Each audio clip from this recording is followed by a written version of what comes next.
Before we start this episode, I wanted to tell you that if you're looking for free dog training courses, you can take the Victoria Stilwell Academy's most popular free course, Building Your Dog's Confidence, right now by going to vsdogtrainingacademy.com. That's vsdogtrainingacademy.com. Okay, now on with the podcast.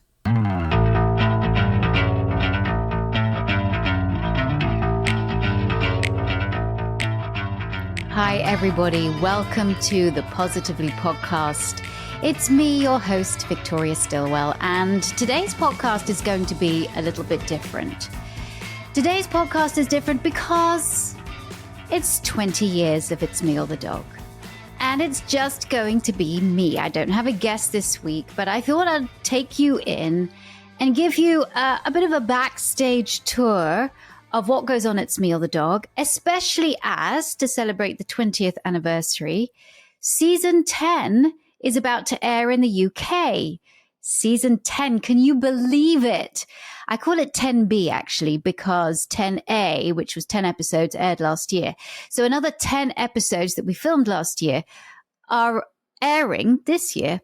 And it starts on the Really channel in the UK, the Really channel, August the 22nd, from 9 p.m. until 10 p.m.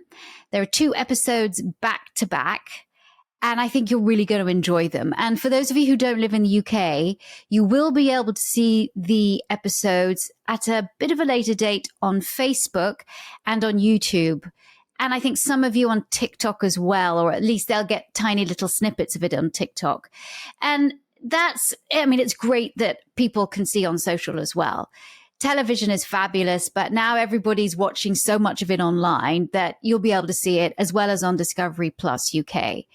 So very excited that this is happening. Can you believe it? 20 years ago that I had the idea for this show, and I had not even a clue that it would be as successful as it is. So I thought I'd take you a little bit behind the scenes, and for the upcoming shows, tell you a little bit, without giving too much away, of what you are going to see and what cases I'm going to take on. And I'm also going to talk about problem solving and the art of problem solving and what I've learned over the years of being a dog trainer, and how I think it's probably one of my strengths is being a very fast problem solver and somebody that is able to pivot very quickly, because I've learned to do so without compromising the dog's well-being or the person's well-being.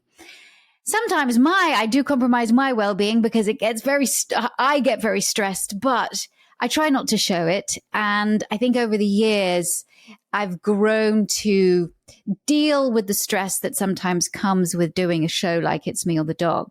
So for these upcoming episodes, as I said, there are 10 of them. They air. The first one airs 9:00 p.m. in the UK, August the 22nd. And you're going to see some really great cases. You're going to see cases of dogs. For example, we have one dog that is very attached to the man of the family and constantly bites the female of the family, whether the dog is with the man or not. So that is obviously causing some real difficulty. So we have that. We have another dog who is so, I would say, well, it could be, you could describe it as anxious, distressed, panicked when his people go out, that he will vomit, he will urinate, he will defecate, he will chew things, and there will be an absolute they come back into the kitchen and the kitchen is just awash with urine when they come back from being out. And, you can call it all kinds of things, but you need to watch the show to see what I think it is and to see how I deal with that. And then we have dogs that are just like out of control, that they're jumping all over people coming in. And are those dogs comfortable, uncomfortable? Some revelations for people when I tell them about what's really behind the behavior. I kind of like revelations because so much of the time I go into these cases where people think it's one thing. find this really fabulous. It's something that I love about my job, when I can decode dog behavior, when I can see what's really going on. And that can sometimes be quite a shock for people. But there's some of those revelations there too. So yeah, watch that. I think it's really interesting. And then we have a dog that cannot be left by itself at home, so has to be taken into work. And it's the chaos that he is causing, not just for the lady at work, but also the people that work with her, especially, and you might be able to relate to this, especially when that poor person, when everyone's on Zoom calls. Yeah, the dog actually starts to chew bones, and really, really loudly when anyone's on a Zoom call. That's very interesting. And then we have a dog, fascinating case, that really from the time that his beloved guardian wakes up to the time that they all go to bed, he wants her to play with him. And it doesn't stop. And she will play with this dog, apart from when they both rest or when she has to go out, non-stop. And I know it sounds crazy, and like, oh my God, who would do that?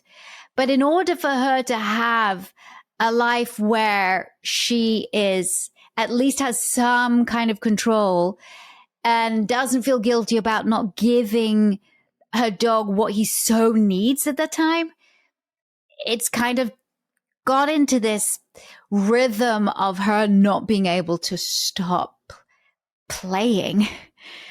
And it's shocking, but really, really interesting.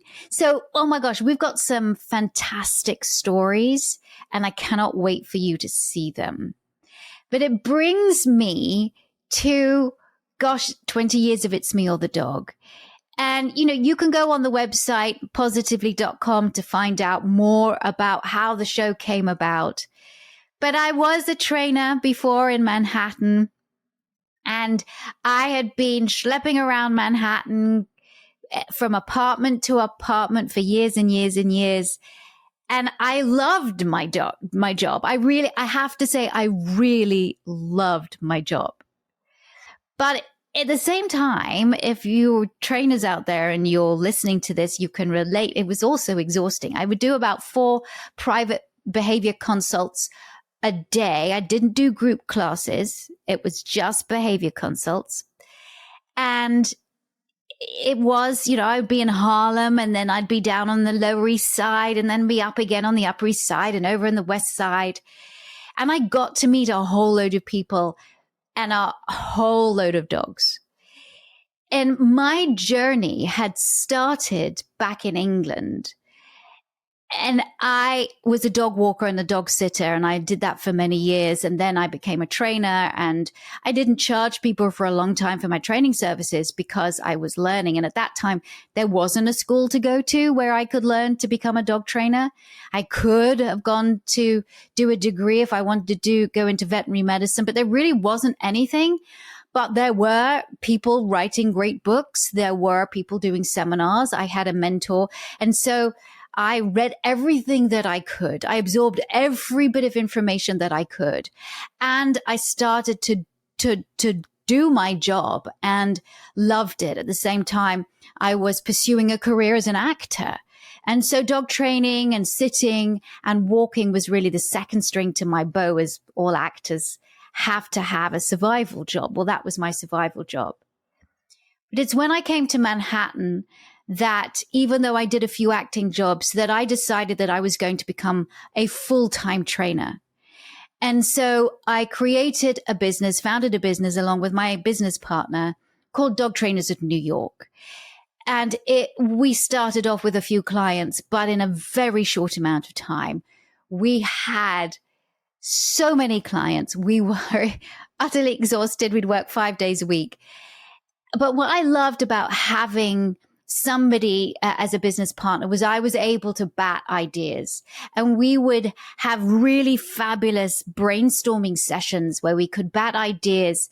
And if we had difficult cases, we could share those cases and help each other problem solve.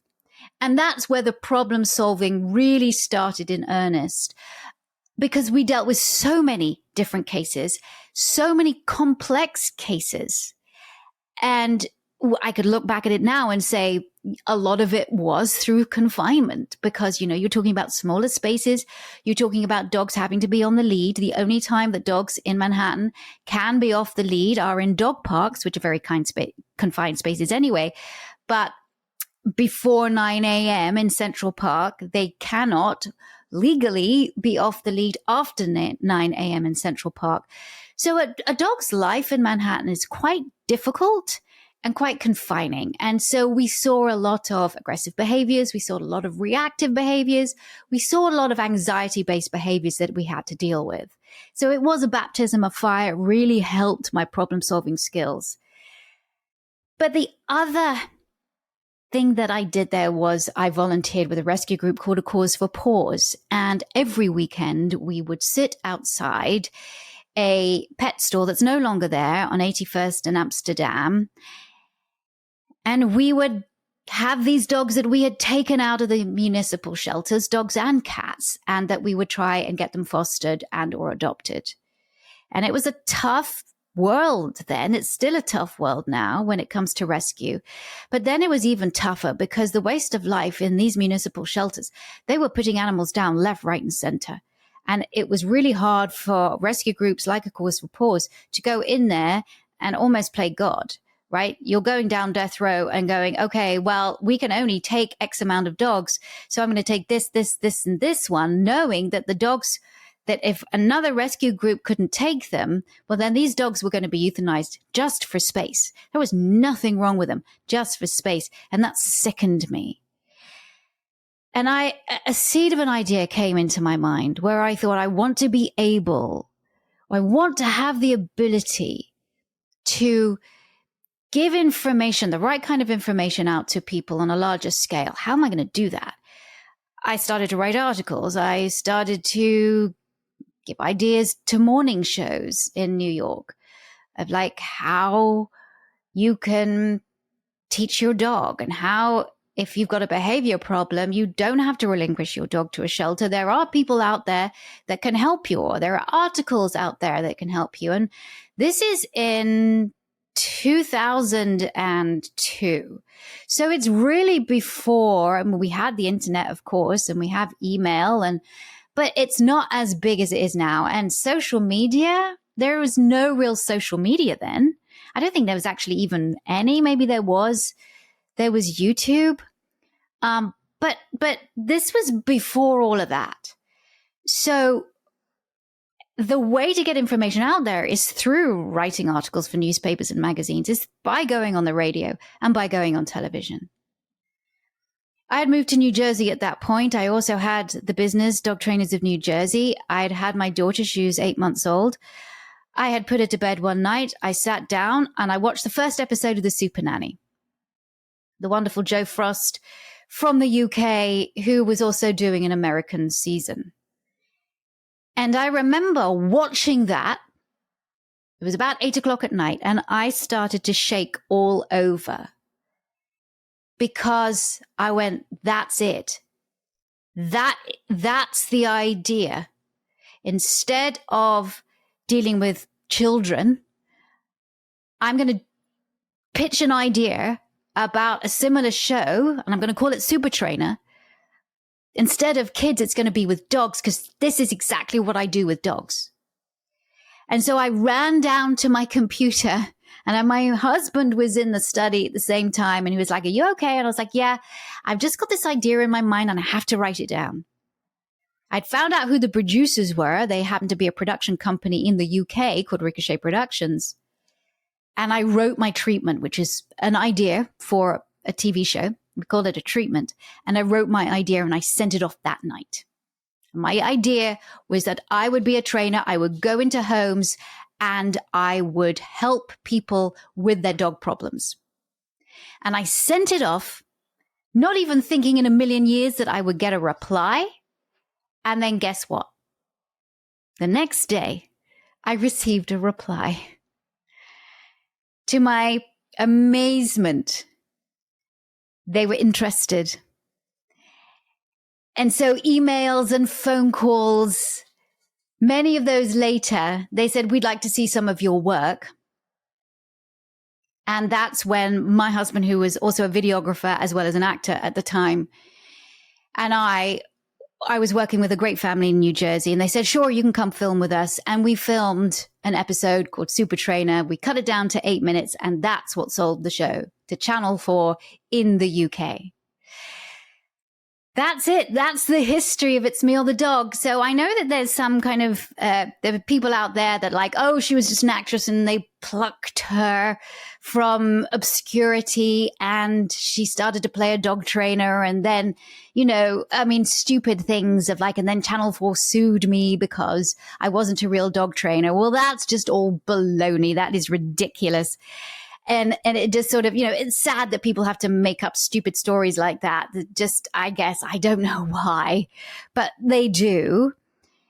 The fact is that this was my thing. This was my idea. And yeah, it hit. And how lucky I was that it hit. Things in television don't normally happen that fast, but with It's Me or the Dog, it really happened fast. So I had the idea in late 2004, and in early 2005, that's when we filmed the pilot. And some people ask me, you know, how did the name come about? Well, it was during the pilot, and I was filming with an old English sheepdog called Blue. And Blue didn't really feel comfortable around new people coming to their home and had bitten a couple of people. So the wife really didn't like the dog, and the husband adored Blue. So they sat on the sofa, and after a bit of an intense discussion, the wife turns to the husband and she says, "It's me or the dog."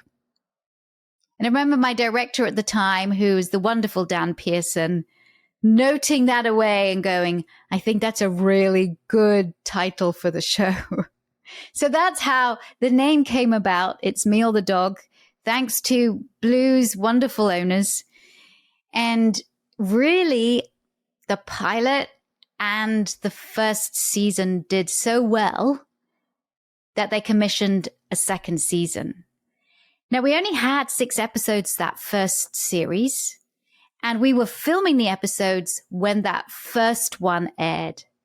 And it was Jimmy and Duke, the 2 lusty labs, and they were young Labradors, and they were out of control, fabulous dogs, just out of control. And the lovely family just needed help. But that was the first one that aired, Jimmy and Duke. And I have to say, Jimmy and Duke went on to live very long, fabulous lives with the family, which is great. So, because so many of my families that I keep in touch with, and but that was 20 years ago. So unfortunately, they're no longer around, but they made it till they were 15, 16 years old. Yeah. So these were fabulous dogs. But that was the first episode that aired on Channel 4 in the UK. And it was so popular. It had 5 million plus viewers, which in the UK is really good. But it was so popular that it was in the newspapers the next day. And people just watched. They really liked it. And one of the reasons why is, look, when I had the idea for It's Me or the Dog and I wanted to do this show, I had the idea it was going to be a show about dog training. Well, how naive was that? Because a show about dog training, there's not a lot of people are going to watch a show just about dog training. So there has to be entertainment value too. And I got that very quickly. I mean, I understood that. It's got to be entertaining. But I think I was a bit more focused on showing the process a bit more than maybe I could understand that actually people would want to see that. Right?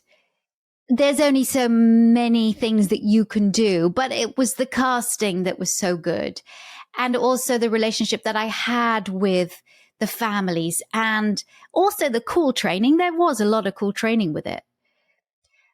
But you see, people had only in the UK ever really seen, I mean, there had been a few training shows that were okay. But people had only really seen dog trainers like Barbara Woodhouse. And I was very different to Barbara Woodhouse. Not dissing her, but Barbara Woodhouse was older. And she wore tweed skirts and sensible shoes. And she was beloved. But I don't think people were prepared to have a trainer that was A, younger, B, wore the kind of clothes that I did, and was as direct as I was. I have to say Barbara Woodhouse was direct, but I don't think people really were. They were a bit shocked when they saw that, oh, actually there are people that train dogs that are not like Barbara Woodhouse. And then they vamped it up even more because at that time, because the super nanny was all very sort of, wag your finger and naughty, naughty. And so they wanted me to be the same sort of figure like that and dress me all in black and had the whips and chains in the beginning, which I very quickly got rid of by the second series. But at the beginning, you just, oh, okay, well, that's a piece of fun. I'm going to do that. But it was very different. And I think that's what caught the imagination of people. Plus, it was also family viewing, where the family could sit down at 8 o'clock at night and they could see series that were, the episodes that were funny and were educational and were emotional. And were serious and were intense. And It's Me or the Dog had all of that. And it still, to this day, has all of that. And when I first started the show, I had about 3 to 4 days with contributors, we call them. Now I only have 1.5 days, if I'm lucky. And that's because of just, money and time, and that's the way TV is now. Things are, there's less time, less luxury of time to be able to make things. And so things have to be done in a very compressed way, which again leads me to my problem solving skills have had to become much better. I wasn't prepared, and I have to tell you this story. I remember after the first episode aired, I was obviously in the UK at the time. My daughter was with me. My husband was playing Hank Williams on the American tour. And so I had friends and family come and watch in the apartment that I was with and my daughter. And then the next day I took my daughter shopping. I had a day off and we went to John Lewis in Kingston. And, she was only, I don't know, at the time then 11 months old, I think, 11, 12 months old. Anyway, and she liked to go and I just did a bit of shopping and there was always something fun to see. And I remember people looking at me and I was like, why is everybody looking at me? That's really odd. And it felt kind of uncomfortable. And then I was like, oh, wow. Did that many people watch? Oh my goodness. And I think that's when it hit me of like how popular, at least the first episode was, but then how popular the show was.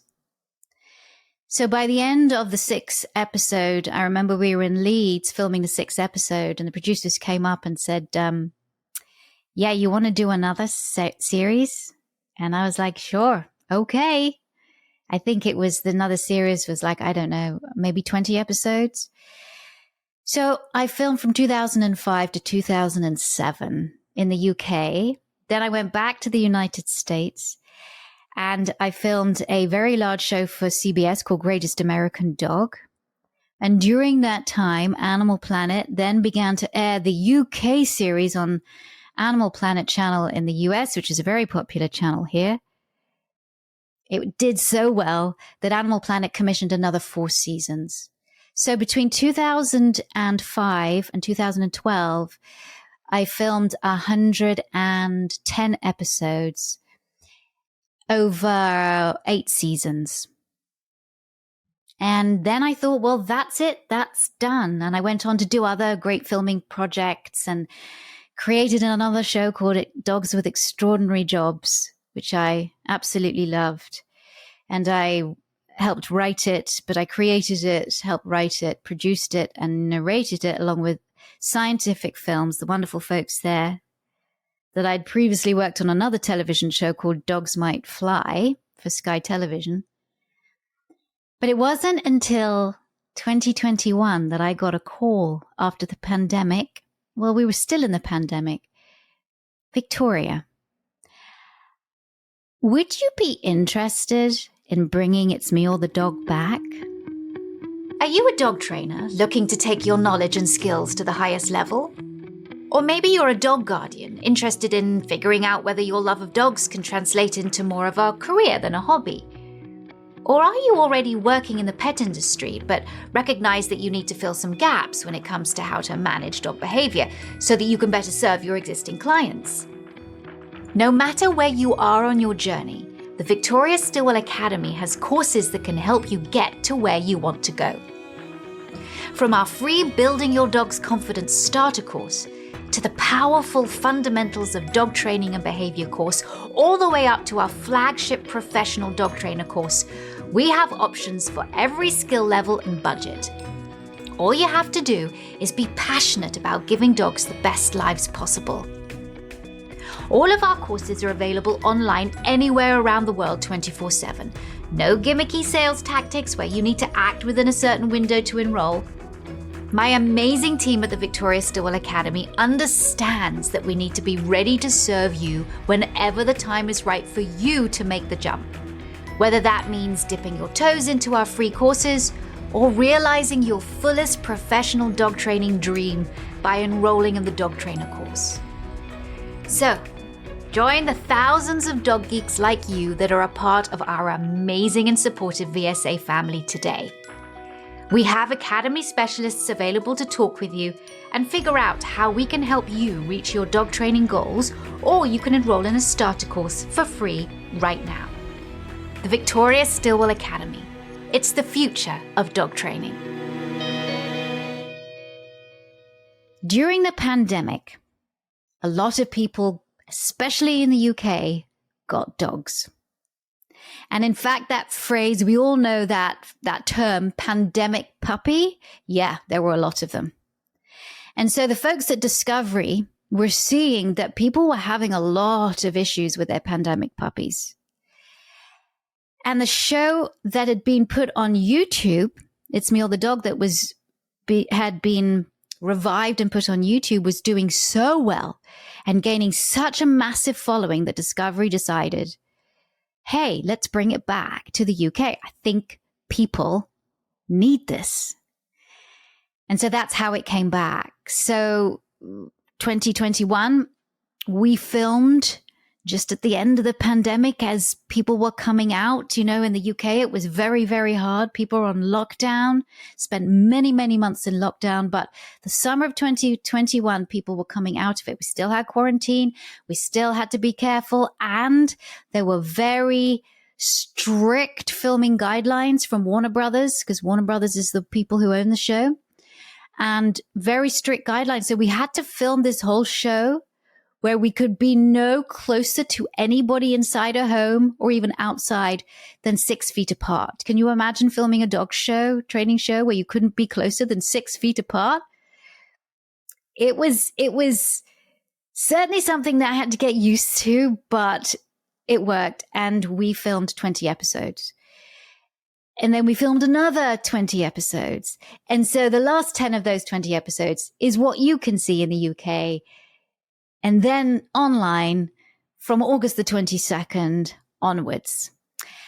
That's the story of It's Me or the Dog. I hope I hope that kind of put some clarity to it. And yeah, I'm very proud of it. And we've now filmed 150 episodes. Can you believe that? And I'm 20 years older. And I know I see it, but I'm still just as passionate to do what I love to do.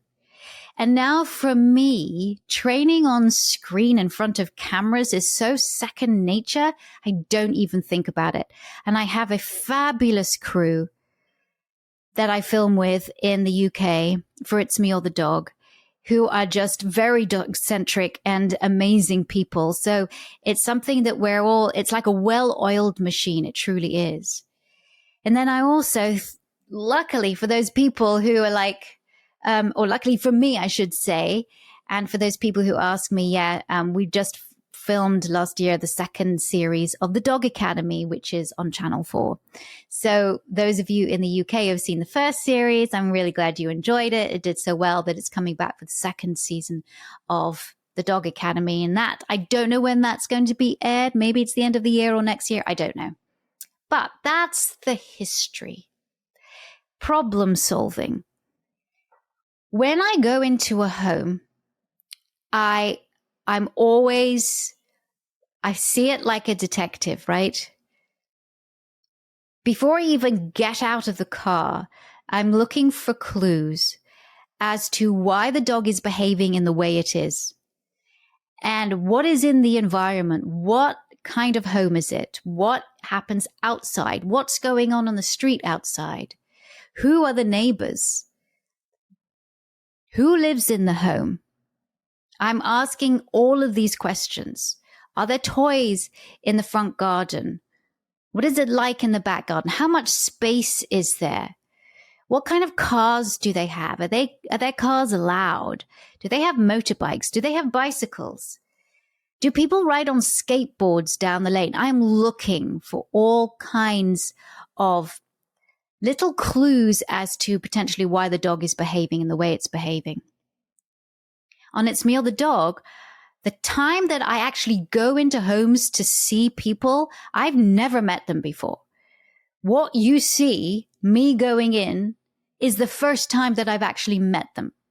But I do see videos, short videos of the behavior just to make sure that I can tackle that in the short amount of time that I have with people. So I have an idea about what behavior is that I'm going to tackle. And normally we sort of go for 3 things. That's all we have time for. And of course, I also have them fill out behavioral questionnaires. And so that's quite extensive. And I have to make sure that the dogs are medically fit. So, all the dogs have to have a clean bill of health from their veterinarians in order for me to go film with them.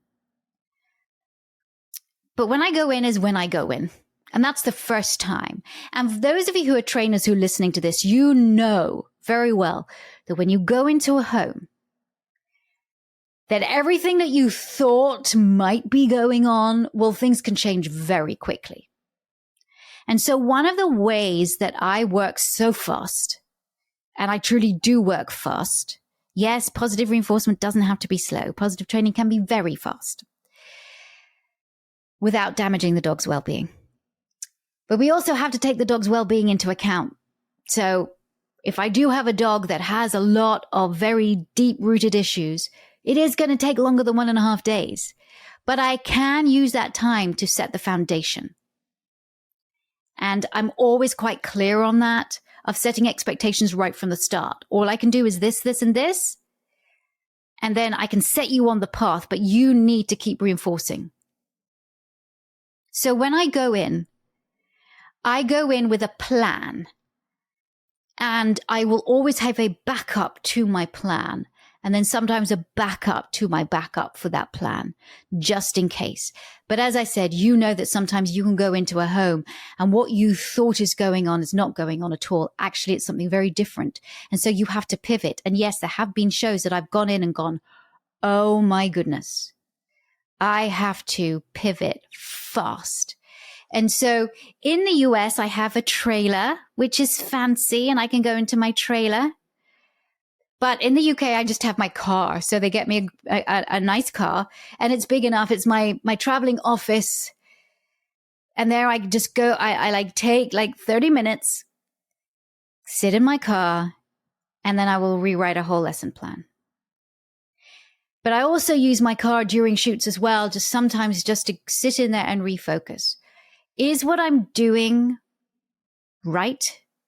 Is it working? Is the dog getting it? Are the people getting it? Are they happy? And if they're not, how can I create an environment where there's going to be success? And remember, I go into some pretty intense situations, not just with dogs, but with people too. And I am not a human psychologist. I'm not a clinical psychologist. It is not up to me to deal with human behavior. But what we do as trainers is that we are there to listen, and we advise always pertaining to the dog. I'm not a marriage counselor. I don't fix marriages. That is not my thing. And if I do think that there is something that is deeper going on, then I might advise in order to deal with the family issues that potential therapists or other people will need to help. But it's not my place to deal with human problems unless that human problem pertains to the dog. And so as trainers anyway, even on TV, but in private practice, you find very quickly that you go into homes and people will tell you everything. And they will unload on you. And it emotionally can be very draining. And also sometimes kind of awkward. But I've learned how to deal with it. And I think the power of a trainer is to be able to empathize, have compassion, but try and not get too emotionally involved so that you can keep a clear head to deal with the issues that the dog is having, that the people are having with the dog. Because that's what they have called you in there to do. Your job is not to be a human counselor. Your job is not to take sides. Your job is to ensure the well-being of that dog and of the people, and to be that bridge of understanding between them. That is my job. So I try and stay out of it emotionally. And I try to look at it almost dispassionately so that I can really get a good idea of what's going on and a clear head so that I can devise a plan, increase my plan, change my plan so that it's going to be successful. And that's why I take my job very seriously, whether I'm doing this on TV or not, because they've paid me to come in there, and they're trusting me to come in there to give them the best kind of advice. And so I do take that burden on, as we all do when we're providing some kind of service to people, and we want it to succeed. And so I work very hard in doing that. I am, not that I'm not emotional, but I have a better eye and a better headspace when I don't get drawn into the emotions of what's happening. And then I can go and give my plan and execute my plan in the best way possible and the fastest way possible and the most effective way possible. Because here's what I've learned. You might think, gosh, 1.5 days, that's not a lot. But actually, when I'm with a dog, when you do private consults, you might go for an hour. Shouldn't really be more than an hour. And then you'll go away, and then you'll come back for an hour the next week, and then the week after that. So really what I'm doing is very condensed, but a lot of what I'm doing is with people too. So there are a lot of breaks for the dog. So it's not like I'm continually training the dog. I'm not. I might do some training with the dog, and then the dog is given time to run around in the back garden or taken on a walk or time to decompress whilst we're setting up other shots. And everything that I do tries to minimize stress for the dogs as much as possible. Look, even in private practice, when you go into a home, especially with a dog that's uncomfortable around people, sure, it's going to be quite stressful for a dog, for somebody to go into the house, right, that they don't know. Well, think about 5 or 10 people going to a house where a dog is a little bit uncomfortable. So everything is done to minimize that stress as much as possible. Whether that means that only a few people go in, if we've got a dog that's really fearful of people. And so when I'm lesson planning, I'm always thinking about dogs' well-being first before humans, because the dog didn't ask me there. The humans did, but the dog didn't. So the dog, animal welfare is the most precious thing when it comes to training. And that's why, as a positive trainer, I am so vocal and outspoken about humane training for dogs, because welfare has to come first. And no dog is going to be able to learn well when they are intimidated or when they're fearful or when they feel like something is going to happen where they don't feel safe. I have to have dogs feeling safe before I can start working with them. I have to gain their trust really fast. And I have to show them that it's fun. And so that's why a lot of my lesson planning, even before I get into the house, is about that. Especially on It's Me or the Dog, is about that with the crew and myself, about how am I going to, A, mitigate risk as much as possible, keep my crew safe, keep me safe, keep the family safe, keep the dog safe. But also, how am I going to minimize stress for everyone? But the dog comes first. I think we should be doing that, whether you're filming a television show or not. But also recognize that even if you do everything in the world, you're still going to sometimes cause that dog to be a bit stressed out. That's life. And that's why stress, it's really important as when dogs are puppies. It's one of the things that I do is like help them deal with a certain amount of stress because they are going to have to build some resilience to that. Some people don't like that word resilience because it implies that dogs will build resilience and then that's it. Whereas we know that it ebbs and flows. But it's vitally important for me that I create a safe as environment so the dog feels safe, because if the dog doesn't feel safe, he's not going to learn. And that learning is not going to stick. And it's just going to be a traumatic experience. And I never want it to be a traumatic experience ever. So I do take this seriously. And I think when a lot of people that they see what I do on television, and it's easy for them to criticize, and it's easy for them to look and go, oh my God, I don't like her. I don't like what she does. Her voice irritates me. I don't like the way she looks. Who the hell did she think she is? I think it's easy for people to criticize. But they don't know me. They don't know how much work goes into a show like this. They don't know how serious it is. They don't understand how passionate I am that this works, whether it's on television or not. But that my clients on television are just as important to me as my clients in private practice. They don't understand that. They don't see that. But that's what it is. And I think it's really, I might not agree with a lot of other TV dog trainers out there, put it that way.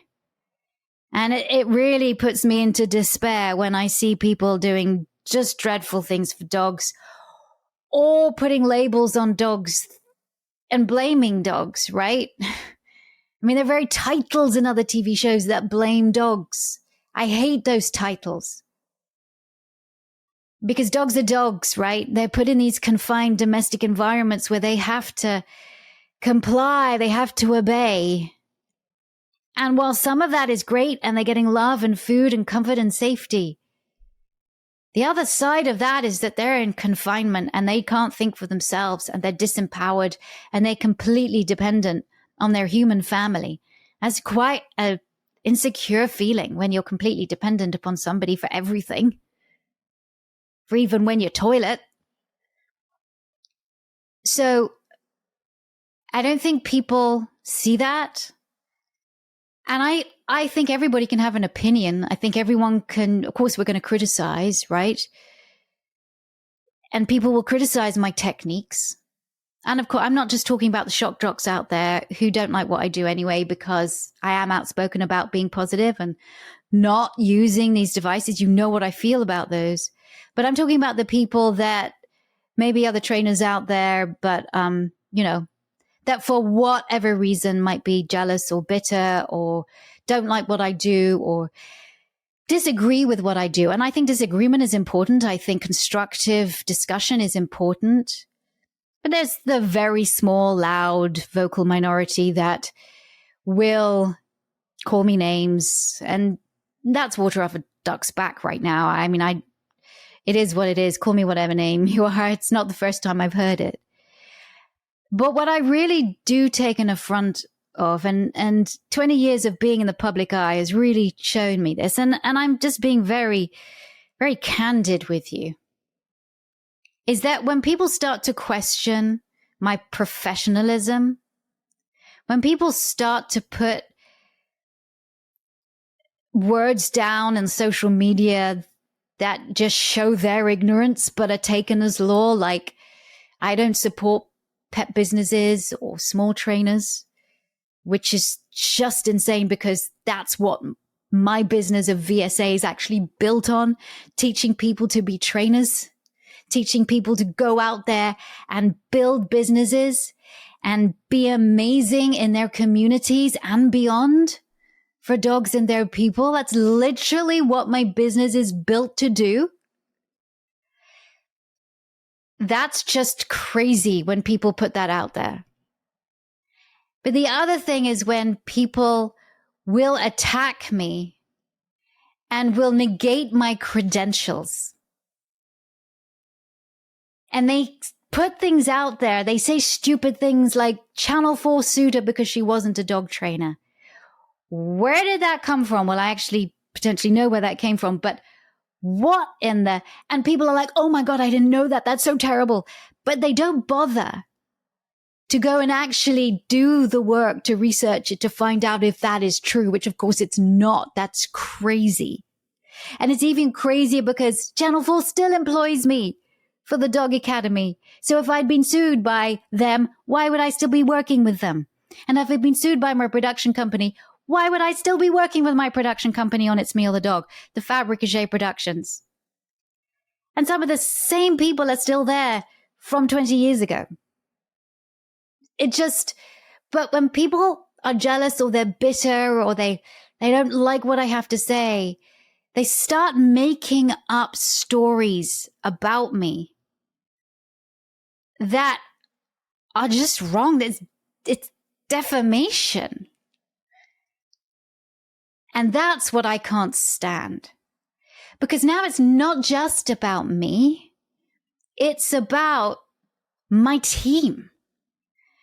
This whole VSA and Positively and VSPDT wouldn't exist without my amazing husband who works alongside me. But also the incredible team that we've built. I'm so proud of Positively, and especially the new version of Positively.com is incredible. I'm so proud of the people that are VSPDTs. They're amazing. They're the creme de la creme. They are changing the world. And I'm so proud of the students that I have, the graduates from VSA. These are knowledgeable people that have spent lots of time and investment on learning how to do things the right way and are now in their communities doing things, amazing things, to make the lives of dogs and people better. Because when you attack me, you attack them. Because we're a team. People who come and learn with VSA. I attend the graduate meetings. I'm still on those meetings when VSPDTs meet once a month to exchange ideas and to chat and to hang out. I really like to know how my students are doing, how the grads are doing. I am part of their experience, teaching them at VSA, especially for students in the in-person track. That's vital and so important that I'm there to do that. So when people start to attack me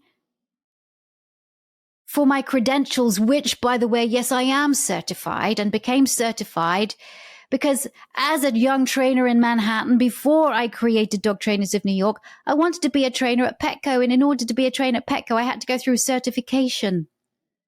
The certification was Animal Behavior Training Associates, which I passed. They're now ABC College.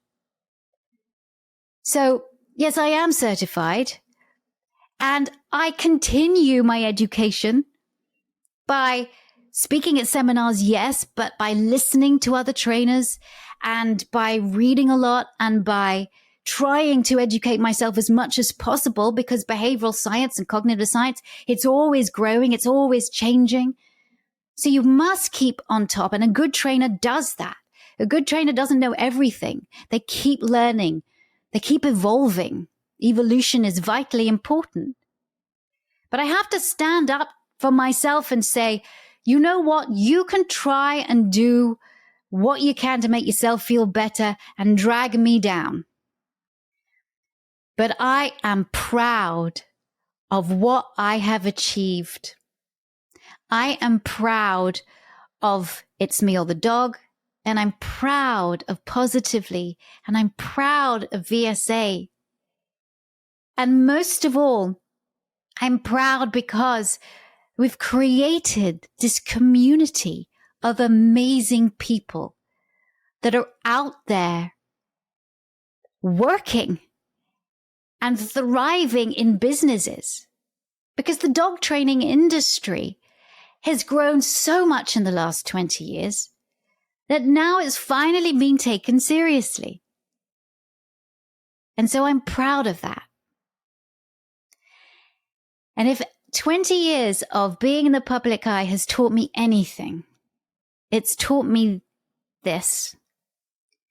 As a woman, in actually a female-dominated profession, dog training, but as a woman, especially in the entertainment industry, you constantly have to stand up for yourself because you're constantly, or people are out there constantly trying to knock you back, constantly negating what you're trying to do, minimizing what you're trying to do.